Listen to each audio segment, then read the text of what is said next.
Movie के starting में हम एक लेडी को देखते हैं जो कि काफी उदास है और उसकी आंखों में आंसू भी है। वो शहर अलास्का की रहने वाली है। अब हुआ कुछ यूं था कि कुछ दिन पहले 30 दिन के लिए सूरज गायब हो गया। यानी जब 30 दिन के लिए सूरज ना निकला तो वो 30 दिन भी 30 रातों में बदल गए। वो तो उन पर भारी थे ही, लेकिन इसके साथ साथ जो इंसिडेंट हुआ वो उस लड़की के दिमाग में हमेशा के लिए बैठ गया। ये लेडी मैरिड थी लेकिन अब एक विडो बन चुकी थी। वो इस तरह से कि इन दिनों में कुछ वेम्पायर्स का अलास्का पर अटैक हुआ। उन्होंने यहाँ के रहने वालों को मार दिया, बहुत ज्यादा तबाही की, और इस सब में इस लेडी का हस्बैंड भी मारा गया। तो अब ये लेडी चाहती है कि वो अपने हस्बैंड की मौत का बदला ले और अब वो वेम्पायर्स को ढूंढ ढूंढ कर उन्हें मारेगी। वो ये भी जानती है कि इस समय उसकी अपनी जान भी खतरे में है, लेकिन वो पीछे नहीं हटने वाली। अब इस सब के लिए वो लॉस एंजलिस जाती है ताकि लोगों को बता सके कि वेम्पायर्स वाकई में एग्जिस्ट करते हैं। वो वहाँ पर एक पब्लिक मीटिंग रहे जिसमें वो सबसे बात करने लग जाती है और बताती है कि आप सब समझते हैं कि आपके आसपास बैठने वाला हर शख्स इंसान है, जबकि ये हमें भी नहीं पता कि कौन इंसान है और कौन वेम्पायर। वहाँ सारे लोग उसकी बात सुनकर हंसने लग जाते हैं और कहते हैं देखो इसके दिमाग को क्या हो गया, हम वेम्पायर। पर वो लेडी आगे से कहती है मैं जानती हूँ तुम सबको ये काफी फनी लग रहा होगा, पर हमारे दरमियान अभी भी वेम्पायर्स बैठे हैं। इसी के साथ वो पब्लिक पर बहुत तेज अल्ट्रावायलेट रेज फेंक देती है, जिसके बाद वेम्पायर सामने आ जाते हैं क्योंकि उनकी स्किन उस एक्सपोजर से जलने लगती है। अब इस लेडी की ये हरकत देख के बाकी सारे लोग भी घबरा जाते हैं और वहाँ से भागने लगते हैं। अब जैसे ही दरवाजा खोल के बाहर निकलती है तो पुलिस इसे अरेस्ट कर लेती है और वहाँ एक एजेंट इसे एक रूम में ले जाकर ब्लैकमेल करने लगता है कि अगर तुमने ये सब ना छोड़ा तो तुम्हें हमेशा के लिए कैद कर लिया जाएगा और इससे तुम्हारी जान को भी खतरा है, तो बेहतर होगा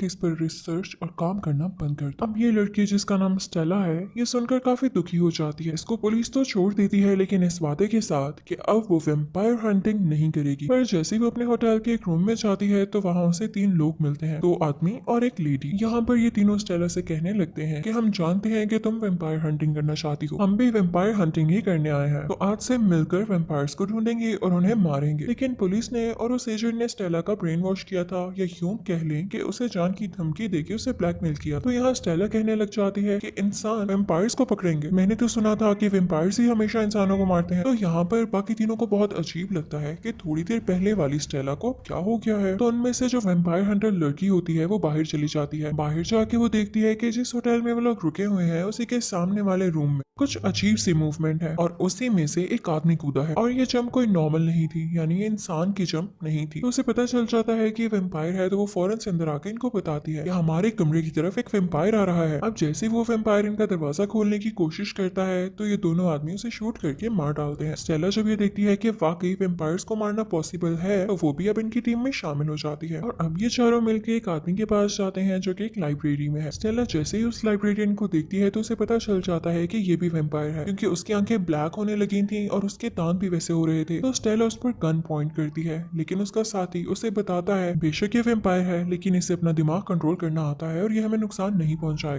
इनफैक्ट इसकी अपनी फैमिली भी वेम्पायर के हाथों मारी गई। वेम्पायर्स ने इस पर भी अटैक किया था लेकिन वह अटैक इतना सख्त नहीं था कि इसको वो काबू कर सकता। तो अब ये चाहता है कि वेम्पायर से उनका बदला ले, तो ये हमारे साथ ही है। अब यहाँ पर वो लाइब्रेरियन इन सबको बताने लगता है कि तुम लोग जानते हो कि इन सब वेम्पायर्स को एनर्जी कहाँ से मिलती है। इनकी ताकत है इनकी रानी में, जो एक फैक्ट्री में रहती है और बहुत सारे खून को कंज्यूम करके जवान रहती है। तो अगर हम इस क्वीन को यानी वेम्पायर्स की उस खौफनाक रानी को मार डालें तो सारे वेम्पायर्स की एनर्जी भी कम होने लगेगी। और क्योंकि सारे के सारे वेम्पायर्स इसी का कहना मानते हैं, इसी के ऑर्डर पे चलते हैं, तो अब उनको ऑर्डर देने वाला जो कोई नहीं होगा तो हर तरफ पीस हो जाएगा। तो अब ये सारे इस पर प्लानिंग करने लग जाते हैं कि किस तरह से उस फैक्ट्री में उस क्वीन पर अटैक करके उसे मारना है। पर स्टेला जब इस सबको गहराई से देखती है तो वो इस काम में आने से मना कर देती है। वो कहती है कि नहीं, मुझे अपनी जान खतरे में नहीं डालनी, मुझे उस रानी का सामना नहीं करना। ये कहकर वो चली जाती है। तभी उसका साथी यानी वेम्पायर हंटर उसके पास आके कहता है देखो, वेम्पायर्स ने मेरी बेटी को भी मार दिया था, हम सब मिल के ही वेम्पायर्स के खिलाफ लड़ने आए हैं ना, तो हम में से कोई भी पीछे नहीं हटेगा।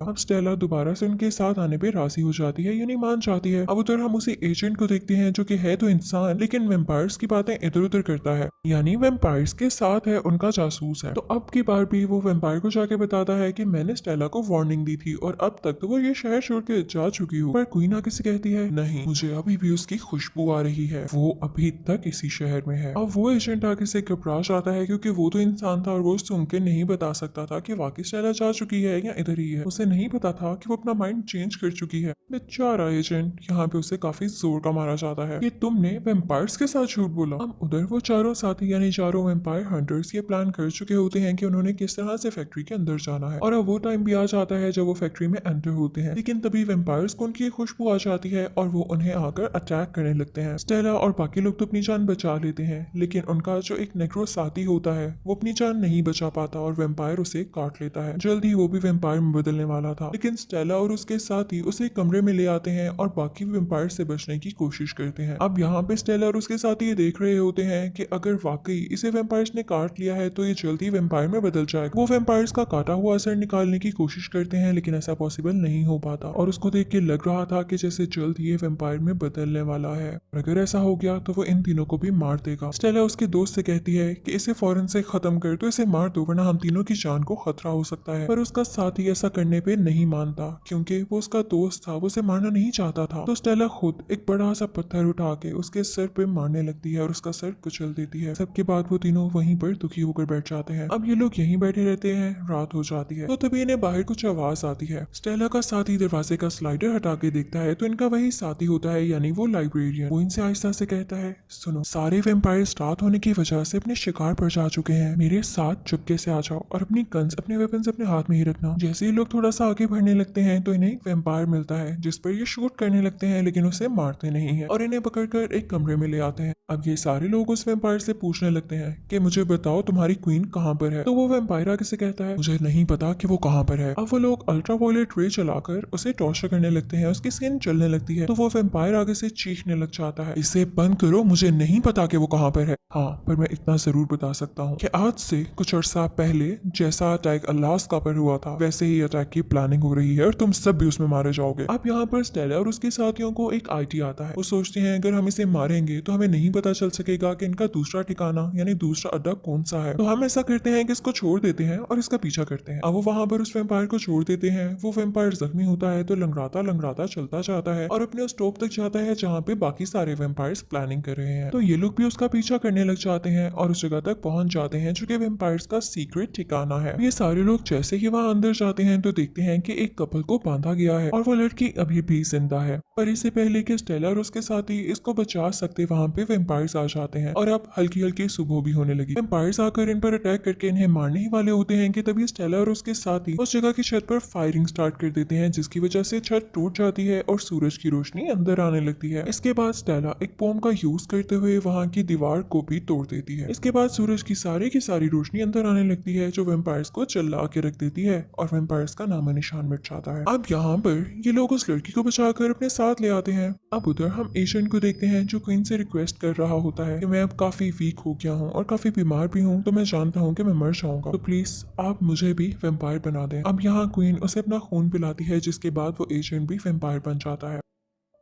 अब स्टेला और उसके साथ ही उस रेस्क्यू की गई लड़की को अपने साथ लेके आते हैं और उससे पूछने लगते हैं कि वेम्पायर्स ने तुम्हें कहाँ से किडनैप किया। तो वो लड़की बताने लगती है कि मुझे और मेरे साथी को यानी मेरे दोस्त को एक यॉट से किडनैप किया गया था और वहां पर और भी बहुत सारे लोग थे जिनका वो लोग खून जमा कर रहे थे। लेकिन तभी वहां पर दरवाजा नॉक होता है। अब लाइब्रेरियन जो कि आधा वेम्पायर है और आधा इंसान, वो दरवाजे पर जाकर हल्का सा झांकता है, पर तभी बाहर जो एजेंट खड़ा होता है जो कि अब मुकम्मल तौर पर वेम्पायर बन चुका है, उसे शूट करके उसे मार डालता है और अब अंदर आ जाता है। लेकिन ये चारों से देखकर गाड़ी में बैठते हैं। एजेंट वेम्पायर भी इन पर मुसलसल यानी कॉन्टिन्यूसली शूटिंग कर रहा होता है और ये भी आगे से उसको शूट कर रहे होते हैं। लेकिन आखिरकार उस जगह तक पहुंच जाते हैं जिसके बारे में लड़की ने बताया है कि यॉट पर और भी लोग हैं जिन्हें वेम्पायर्स मारकर उनका खून जमा कर रहे हैं। तो यहाँ पर स्टेला उस लड़की से कहती है कि तुम यहाँ से चले जाओ, हम इस यॉट के अंदर जाएंगे। अब वहाँ जैसे ही स्टेला थोड़ा अंदर जाती है तो छुप कर देखती है कि एक वेम्पायर जो कि सूरज की रोशनी से जल चुका है, उस पर खून डाला जा रहा है, तो वो दोबारा से बिल्कुल जिंदा हो गया है। तो यहाँ पर अब स्टेला को समझ आ जाता है कि वेम्पायर्स को मारने के लिए उन्हें सूरज की रोशनी से जलाना काफी नहीं, बल्कि उनकी गर्दन काटना भी जरूरी है। यानी अब इनका मिशन और भी ज्यादा मुश्किल होने वाला है। यहाँ पर अब स्टेला की साथी जो कि लड़की है वो काफी ज्यादा डर जाती है और कहती है कि क्या हम यहाँ से वापस जा सकते हैं, मुझे सब कुछ बहुत मुश्किल लग रहा है। और स्टेला कहती है अब यहाँ आ ही गए हैं तो वापस नहीं जाएंगे। और सोचो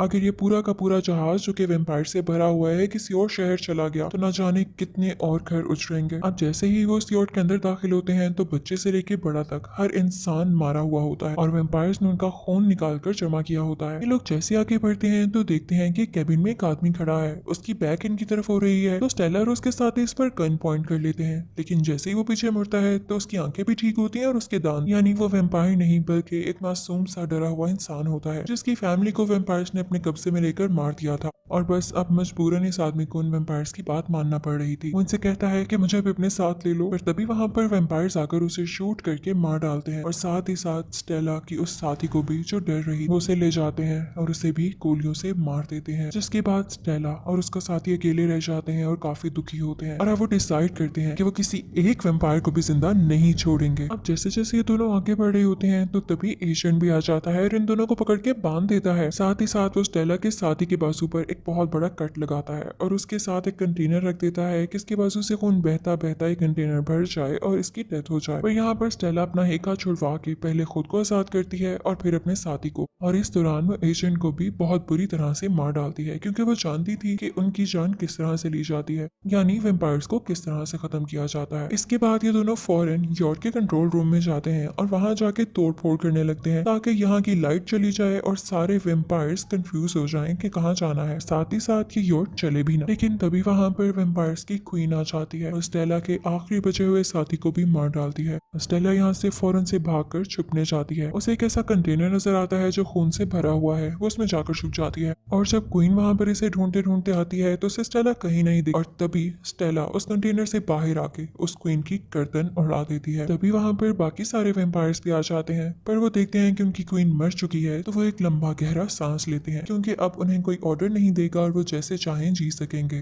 और साथ ही साथ वो स्टेला से भी डर चुके थे क्योंकि जो लड़की वेम्पायर्स की क्वीन को मार सकती है वो वेम्पायर्स को तो चुटकियों में मार सकती है। तो अब यहाँ पर पीछे हटने लगते हैं और स्टेला को गुजरने का रास्ता दे देते हैं। अब स्टेला वहां से जाकर वापस अपने सिटी अलास्का आ जाती है और उधर वेम्पायर्स को पुलिस पकड़ लेती है। शहर में दोबारा से पीस वैसा ही वापस हो जाता है। स्टेला को आइडिया आता है कि क्यों ना वो अपने हस्बैंड की डेड बॉडी में वो खून डाले और उसका हस्बैंड जिंदा हो जाए, क्योंकि वेम्पायर्स ने ही उसे मारा था तो वो भी वेम्पायर बन के ही मरा होगा। तो स्टेला घर आते ही अपने हस्बैंड की ग्रेव को खोदने लगती है और उसकी डेड बॉडी अपने रूम में ला के रखती है जो कि काफी गलत सड़ चुकी होती है। स्टेला अपने बाजू पे बहुत गहरा कट लगा के उसकी बॉडी और उसके मुंह में खून डालने लगती है और ज्यादा खून बह जाने की वजह से वो वहीं पर बेहोश होकर गिर जाती है। पर जब उसे होश आता है तो उसका हस्बैंड बिल्कुल ठीक ठाक हालत में उसके सामने खड़ा होता है। उसे फौरन से गले लगा लेती है और बहुत खुश होती है। पर हमें बैक सीन से दिखाया जाता है कि उसका हस्बैंड अब वेम्पायर बन चुका है क्योंकि वो पहले भी वेम्पायर बन के ही मरा था और अब भी वो वेम्पायर ही है और उसे उठते साथ ही खून की तलब होती है, खून की प्यास लगती है। वो अपनी ही बीवी के शोल्डर पे काट लेता है, यानी अब स्टेला भी वेम्पायर बन जाएगी। इसी के साथ ये अजीब सी मूवी यहीं पर एंड हो जाती है। Thank you for watching.